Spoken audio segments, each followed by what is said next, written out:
بسم اللہ الرحمن الرحیم۔ ہیں کواکب کچھ اور نظر آتے ہیں کچھ، دھوکہ دیتے ہیں یہ بازی گر کھلا۔ برادران اسلام، آج کل کی قومی کرکٹ اور عالمی کرکٹ ایک قومی اور عالمی دھوکہ بن چکی ہے۔ یہ کھیل سے زیادہ ایک سیاسی کھیل بن چکا ہے، جس کے ذریعے پوری دنیا پر حکمرانی کی جا رہی ہے، ملک کی سطح پر حکمرانی کی جا رہی ہے، تاکہ عوام کو ان کھیلوں کے پیچھے لگایا جائے، دنیا کو اس کھیل تماشے کے پیچھے لگایا جائے اور اپنی عالمی حکومتیں مضبوط کی جائیں اور اپنی ملکی اور قومی حکومتیں مضبوط کی جائیں۔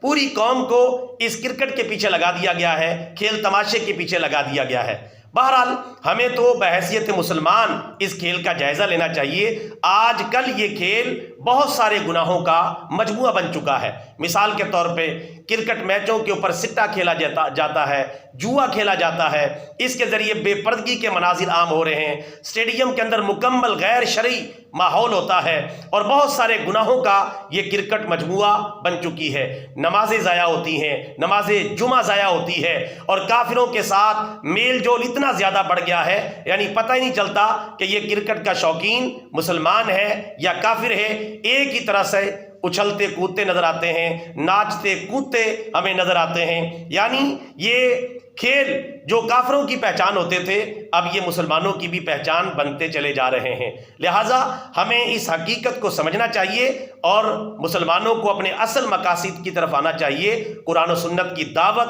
عالمی طور پہ اسلامی تعلیمات کو اجاگر کرنا، پوری دنیا میں اسلام کو نافذ کرنے کے لیے جد و جہد کرنا اور پوری دنیا میں امت محمدیہ کی شان و عظمت کا جھنڈا لہرانا اور محمد کریم صلی اللہ علیہ وسلم کے دین کو دنیا کے آخری کونے تک اور ہر فرد تک پہنچانا، یہ ہماری اصل ذمہ داری ہے۔ لیکن ہم اپنی اصل ذمہ داریوں کو بھول کر کھیل تماشے کے پیچھے لگ گئے۔ قرآن حکیم کی روشنی میں یہ دنیا نہیں ہے مگر ایک کھیل اور تماشا۔